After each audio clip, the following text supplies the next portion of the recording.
আসসালামু আলাইকুম প্রিয় ভিউয়ার্স, আশা করি আপনারা ভালো আছেন। বাংলাদেশ আনসার ও গ্রাম প্রতিরক্ষা বাহিনীর উপজেলা থানা প্রশিক্ষক ও প্রশিক্ষিকা নিয়োগ পরীক্ষার প্রস্তুতির জন্য চূড়ান্ত সাজেশন 1 নিয়ে আলোচনা করব।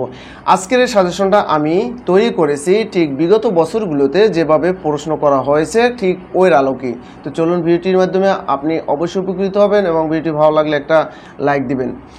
প্রথমে আছে কি শুদ্ধ বানান লিখুন। শুদ্ধ বানান থাকতে পারে আপনাদের, যেমন আকাঙ্ক্ষা, এর শুদ্ধ বানান হবে কি আকাঙ্ক্ষা।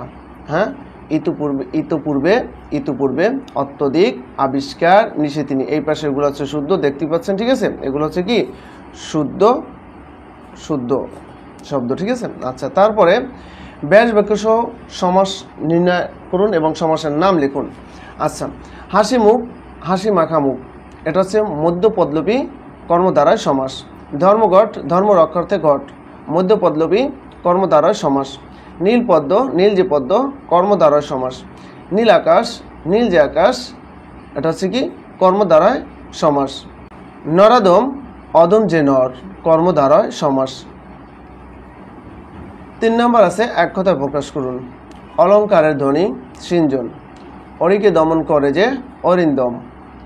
অকাল পক্ষ হয়েছে যা অকালপক্ষ, এর তুল্য ইদৃশ। কর্ম সম্পাদনে পরিশ্রমী কর্মঠ। তারপর আছে বাংলাদেশ আনসার ও গ্রাম প্রতিরক্ষা বাহিনী সম্পর্কে 5টি বাক্য লিখুন।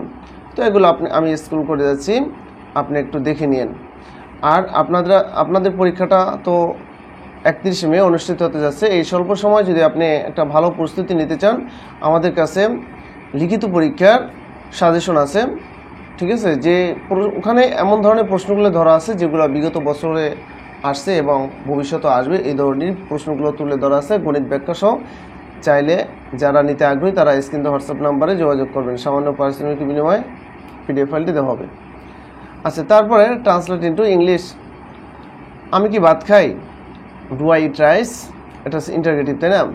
আপনার বাড়ি কোথায়, where do you come from, where do you come from, আপনার বাড়ি কোথায়। সে হারে হারে দুষ্ট, he is weak to the backbone, সে হারে হারে দুষ্ট। সঙ্গী দেখে মানুষ চেনা যায়, a man is known by the company he keeps. সস্তার 3 অবস্থা, চিপ অ্যান্ড নাস্টি। আচ্ছা, তারপরে fill in the blanks with appropriate preposition. হ্যাঁ, অ্যাপ্রোপ্রিয়েট প্রিপোজিশন। আচ্ছা, তারপর এখানে দেখুন, during the rain we took shelter, মানে বৃষ্টির সময় আমরা আশ্রয় নিয়েছিলাম কিসে, আন্ডার হবে কি গাছের নিচে, সেক্ষেত্রে কি আন্ডার আ বিগ বেনেন্টির, একটা বড় বট গাছের নিচে। He retired on a small pension.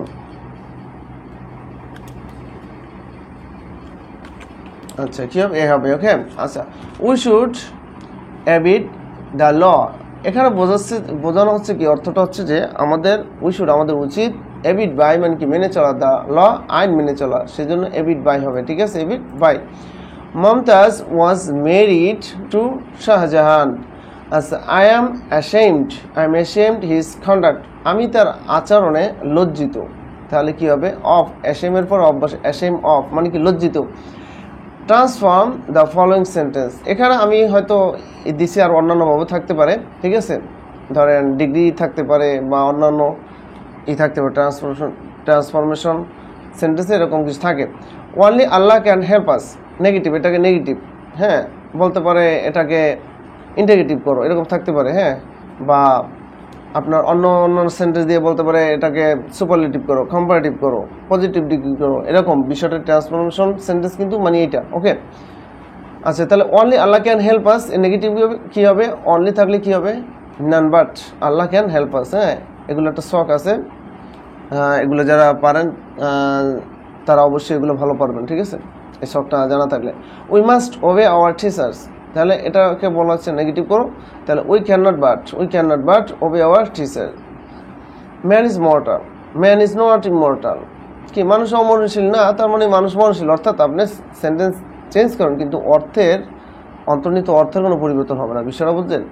আচ্ছা, smoking is a harmful habit, এটাকে যদি আমরা ইন্টিগ্রেটিভ করি তাহলে কি হবে, is smoking not a harmful habit. আচ্ছা, I never drink coffee, do I ever, never থাকলে এভার হয়, ঠিক আছে, do I ever drink coffee. তারপরে write 10 sentences on our liberation war, বা অন্যান্য কিছু থাকতে পারে, ঠিক আছে। লিবারেশন ওয়ার দিলাম আমি এখানে, কিন্তু দেখা যায় অন্যান্য বিষয় থাকতে পারে, আমাদের মেগা প্রজেক্টগুলো সম্পর্কে থাকতে পারে, Padma bridge, metro rail, elevated expressway, এরকম কিন্তু থাকতে পারে। ওকে, আচ্ছা, আওয়ার লিবারেশন ওয়ার আপনারা একটু পড়ে নিন। হ্যাঁ, আমি স্ক্রল করে যাচ্ছি, আপনি অবশ্যই চাইলে একটা স্ক্রিনশট দিয়ে নিতে পারেন, আপনার মোবাইল দিয়ে বা কম্পিউটারে ল্যাপটপে একটা স্ক্রিনশট দিয়ে রাখতে পারেন, তারপরে আপনি নোট করে রাখতে পারেন। ওকে, আমি স্ক্রল করে যাচ্ছি, দেখেন, কারণ এগুলো সম্পূর্ণ পড়তে গেলে ভিডিও অনেক লং হয়ে যাবে। ওকে, আচ্ছা, তারপরে আমি যে গণিতগুলো ধরেছি, এই গণিতগুলো কিন্তু বিগত সালে ঠিক এই ধরনের গণিত কিন্তু এসেছে। হ্যাঁ, এই ধরনের গণিতগুলো এসেছে, ওই ধরনের গণিতের আলোকে কিন্তু এটা সাজিয়েছি আমি। আচ্ছা, তাহলে দেখুন এখানে বলা আছে কোনো আসল 5 বছর সুদে আসলে 550 টাকা হয় এবং সুদ আসলে 3/8 আসল ও শতকরা সুদের বার্ষিকের কত। এখানে দেখেন, এখানে আমি কিন্তু অঙ্ক গণিতগুলো সমাধান করে দিছি এভাবে, ঠিক আমার সাজেশনও ঠিক এরকম দেওয়া, ঠিক আছে। ওটাও রিটার্নের জন্যই, রিটার্নের প্রস্তুতির জন্য সাজেশনটা তৈরি করছি আপনাদের জন্য, ঠিক আছে। আচ্ছা, ধরি আসলে 100 টাকা, তাহলে এখানে বলা আছে কি দেখেন, সুদ আসল 550 টাকা হয় এবং সুদ আসলে 3/8, তাহলে আমরা ধরবো কি আসল ধরছি 100 টাকা, তাহলে সুদ হবে কি আসলের, তাহলে 100 এর 3/8 সমান এত টাকা। অতএব সুদ আসল কত হবে, আমরা আসল ধরছি 100, তাহলে সুদ আসল কত, 275/2 টাকা।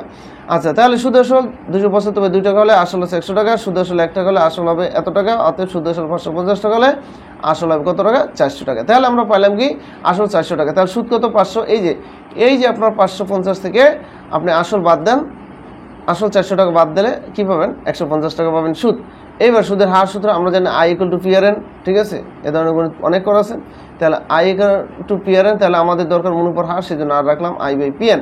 তাহলে I হচ্ছে কি সরল মুনাফা 150, 400, এটা হচ্ছে গুণ চিহ্ন, ঠিক আছে, /5 × 100 টাকা, তারপর কত হয় 7.5 টাকা। এই 100 কিন্তু মুনাফার হারের জন্য আমরা 100/100 থেকে বা 100 দিয়ে আমরা কাটাকাটি করলে হয়ে যায়। তাহলে আসলে হচ্ছে 400 টাকা এবং সুদের হার হচ্ছে 7.50%। তারপর দেখুন x² - √3x + 1 = 0 হলে x³ + 1/x³ এর মান কত দেওয়া আছে। x² - এটা দেখলাম, তারপর আমরা এখান থেকে একটা x কমন নিলাম, একটা x কমন নিলে এখান থেকে একটা x মাইনাস √3x থেকে x কমন গেল, থাকলো কি 3, আর এখানে কমন নিলে থাকবে 1/x। আচ্ছা, = 0। এইবারে আপনি দেখেন আমরা x দ্বারা এই xটা কই গেল প্রশ্ন দেখতে পারে। হ্যাঁ, এই xটা আমরা ধরেন এই পাশে নিলে 0 হয়ে যায়, ঠিক আছে, কি 0 হয়ে যায়। x দ্বারা কোনো কিছু ভাগ গুণ 0 দ্বারা কোনো কিছু ভাগ অথবা গুণ করলে 0 হয়ে যায়। ওকে, আচ্ছা, তাহলে x এটা। আচ্ছা, এবার দেখেন আমরা এটা এখানে রাখলাম, এই -√3 ওই পাশে নিয়ে গেলাম, তাহলে আমরা কি পেলাম, x + 1/x = √3। এইবার আমরা প্রদত্ত রাশি করি, আপনারা সবাই জানেন a³ + b³ সূত্র কি, a + b = -4ab × a + b, ওই সূত্র ফলায় করেন, এটা হয়ে যায়। ওকে, আচ্ছা, তারপরে এখানে যারা আবার এই জায়গাটাতে অনেকে বুঝতে পারেন না যে ভাইয়া √3 এর উপরে কি আছে, √3 এর উপরে হোল কিউব থাকলে কেমনে 3√3, দেখেন আমি এখানে √3 কটা, মানে 3টে আছে, তাহলে আমরা এখানে দিলাম 2টা আর এখানে দিলাম একটা, স্কয়ার রুটে কাটা যায়, তাহলে থাকে কি 3√3, বিষয়টা বুঝেন, এভাবে কিন্তু আসছে। ওকে, 11 নম্বর আছে কি, একটি সমদ্বিবাহু ত্রিভুজের ভূমি 16 মিটার এবং অপর দুটি বাহুর প্রতিটি 10 মিটার হলে ক্ষেত্রফল কত। দেখেন, অসমান বাহু কত, b = 16 এবং দুটি সমান বাহু = a = 10 মিনিট। আমরা জানি সমদ্বিবাহু ত্রিভুজের ক্ষেত্রফল সূত্র কি, b/4 × √4 - b²। সূত্রগুলো কিন্তু আপনাকে ঠোঁটস্থ করতে হবে, ঠিক আছে, মুখস্থ করলে হবে না, ঠোঁটস্থ করতে হবে একবারে। হ্যাঁ, আচ্ছা, তাহলে আপনি এবার মান বসায় যান, মান বসায় গেলে কি হয় দেখেন, এটা হয়। হ্যাঁ, এগুলো সব হিসাবগুলো আপনারা আশা করি বুঝবেন। তাহলে √140 √ থাকলে 12 × 140, 12 উপর স্কয়ার দিয়ে তাহলে রুট কাটা যায়, ঠিক আছে, তা থাকে তো 48, উত্তর 48 বর্গ মিটার। এইবারে সংক্ষেপে উত্তর লিখুন। 1 মাইল = কত গজ, 1760 গজ। 111 ডিগ্রি কোণের সম্পর্কোণ বলতে কি বোঝায়, যখন দুটো কোণের যোগফল 180 ডিগ্রি হয় তখন তাই কি বলে, একটি অপরটির সম্পর্কোণ বলে। তাহলে 180 ডিগ্রি থেকে আপনি যেটা দেখেন ওটা বাদ দিয়ে দেবেন। ওকে, একটি ঘনবস্তু কয়টি তল আছে, 6টি তল আছে। তারপর সে রম্বসের কর্ণদ্বয় পরস্পর কত ডিগ্রি কোণের সমদ্বিখণ্ডিত করে, 90 ডিগ্রি। ত্রিভুজের 3টি কোণের সমষ্টি কত, 180 ডিগ্রি। তারপরে সাধারণ জ্ঞান থাকতে পারে আপনাদের, থাকতে পারে কি, সরি, সাধারণ জ্ঞান তো অবশ্যই থাকবে, ঠিক আছে, হয়তো আপনার সাম্প্রতিক বিষয়ের উপর 2-3টা থাকতে পারে, কিন্তু সাধারণ জ্ঞান থাকবে মাস্ট। আচ্ছা, বর্তমানে দেশে কয়টি সমুদ্রবন্দর রয়েছে, 3টি। আর আমার সাজেশনে আমি অবশ্যই আপনাদের এই আপনার রিলেটেড কিন্তু এই আনসার বিডিপি রিলেটেড প্রশ্ন কিন্তু দেওয়া অবশ্যই থাকবে, ঠিক আছে। আচ্ছা, তাহলে চট্টগ্রাম, বাংলা, পায়রা। আর বাংলাদেশের জাতীয় সংসদ বনস্থল হচ্ছে লুই কান।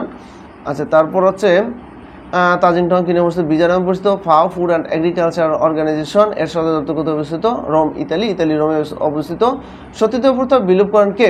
এটা রাজা রামমোহন রায়, এটা সংস্কারের জন্য উনি আন্দোলনটা শুরু করেন। এবং লর্ড বেন্টিং, হ্যাঁ, তৎকালীন ভারতের ভাইসরয় লর্ড বেন্টিং 1829 সাল 4 ডিসেম্বর এটাকে রহিত করে, এটা বাদ দেয়, বিলোপ করে। ওকে, সিডাপ এর সদর দপ্তর কোথায় অবস্থিত? ঢাকায় অবস্থিত। প্রাকৃতিক গ্যাসের উপাদান কোনটি?